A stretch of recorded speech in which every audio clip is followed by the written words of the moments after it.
Halo saudara-saudara semuanya, selamat datang kembali di video pembelajaran kita kali ini.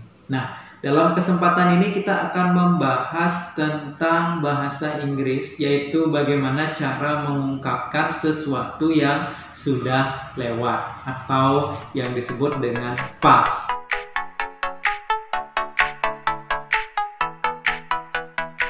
Baik teman-teman, kita mulai saja. Ya, jadi mengungkapkan sesuatu yang sudah terjadi dalam bahasa Inggris. Nah, ini sangat penting. Kenapa? Karena apabila kita menggunakan tatanan bahasa yang benar, maka itu akan menimbulkan satu persepsi yang lebih baik lagi terhadap orang yang mengetahui bahasa Inggris. Jadi bahasa kita tuh kualitasnya lebih tinggi, ya, terutama di dunia perhotelan ya. Dan kita kalau pada saat normal, itu market kita adalah kebanyakan bule. Ya, sekarang ungkapan itu dibagi menjadi 3. Ada kalimat positif, kalimat negatif, dan kalimat bertanya. Kita mulai dari kalimat positif. Untuk kalimat positif, jadi kata kerja yang digunakan itu adalah kata kerja bentuk kedua. Contohnya, Anda bisa lihat di sini, I went to Singaraja last week. Jadi, when itu adalah bentuk kedua dari go. Kemudian she wrote a message to the guest. Wrote itu adalah bentuk kedua dari write. Nah, untuk kata kerja sendiri, kita bahas sedikit. Itu ada yang namanya regular verb dan juga ada namanya irregular verb. Jadi regular verb itu adalah kata kerja yang beraturan. Artinya adalah dari sisi bentuknya, perubahannya itu beraturan. Contohnya adalah work, work, work. Jadi, kedengarannya mungkin itu mirip, tetapi dalam hal tulisan itu berbeda. Nah, terutama yang sudah berhubungan dengan menulis, baik itu di FO misalnya menggunakan WhatsApp ke tamu, ataukah lewat email, maka ini akan sangat penting. Yang akan membedakan kualitas bahasa kita dengan yang biasa-biasa saja. Kemudian listen, listened, listened. Kemudian ada cook, cook, cook. Jadi bentuk kedua itu akan sama dengan bentuk ketiga. Jadi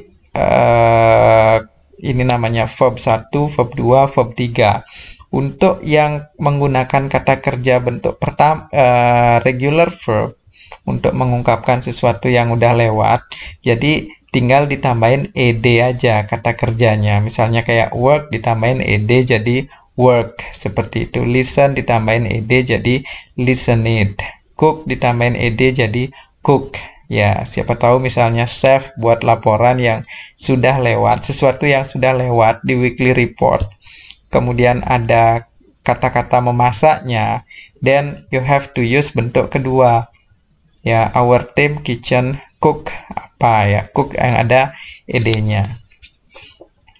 Selanjutnya ada namanya irregular verb. Jadi irregular verb itu adalah kata kerja tidak beraturan, di mana bentuknya, perubahannya itu tidak beraturan. Entah gimana rumusnya itu, yang jelas sudah ada begitu saja. Tetapi kata ini tidak begitu banyak, hanya sekitar 200-an. Akan tetapi kata-katanya banyak digunakan. Misalnya kayak go menjadi went, kemudian menjadi gone.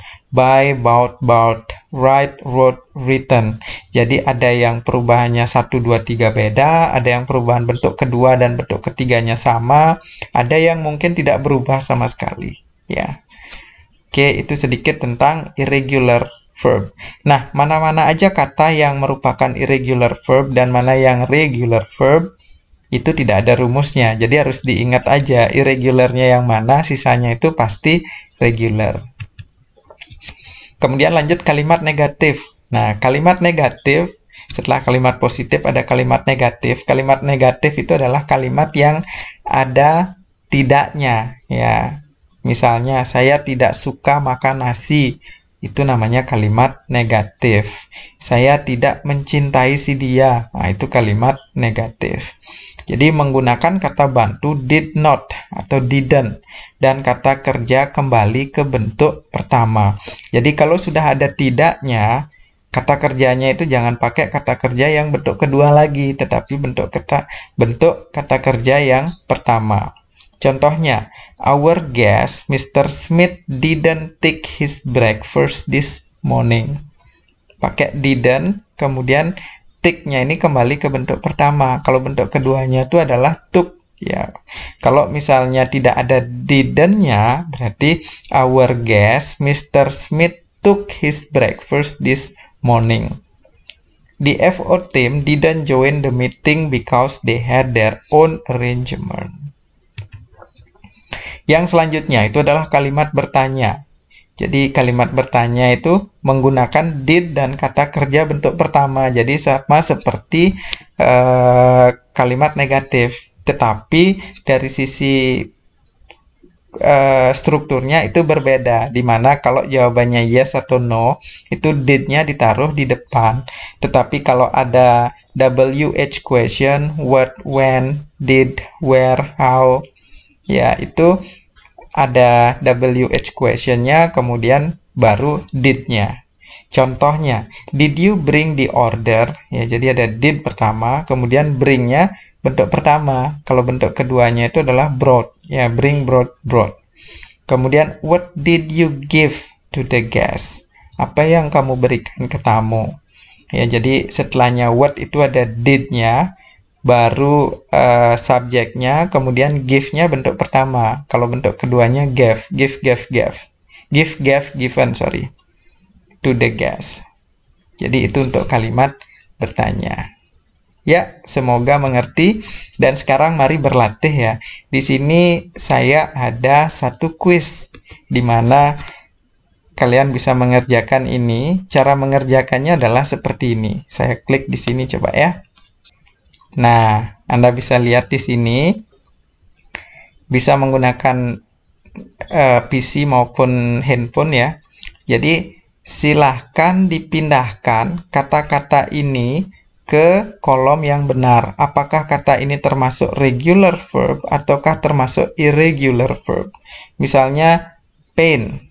Pain ini apa sih? Oh, pain itu ternyata regular verb. So you put di sini ya.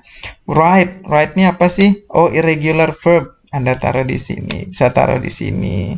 Bisa taruh di bawah. Bisa ditumpuk nanti. Ataukah mungkin di sini? Ya, terserah ya.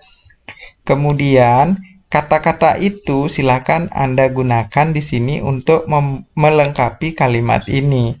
Misalnya, ini ada positifnya berarti kalimat positif. Yesterday, apakah yang cocok di sini? Anggaplah misalnya study gitu misalnya, berarti bentuk lampaunya studied. Ya, tetapi nggak tahu saya benar atau tidak itu. Sedangkan kalau yang ada negatifnya, berarti ada did not-nya atau didn't-nya. Jadi Anda bisa tulis didn't, kata kerjanya. Peter didn't, misalnya like. Peter didn't like this color. Contohnya ya. Nah, setelah Anda selesai, silahkan di finish. Anda finish di sini, kemudian nanti akan ada nilai yang Anda dapatkan di sini. Contoh nilainya itu adalah seperti ini. Kalau misalnya ternyata ada jawabannya yang salah dan Anda mendapatkan nilai 8, berarti di sini 8/10. Oh, ini nilainya 5. Ya, ada yang nilainya 5, nilainya 10, dan sebagainya. Jadi, silakan Anda cek understanding Anda melalui quiz ini dan selamat mengerjakan. Terima kasih. Bye-bye.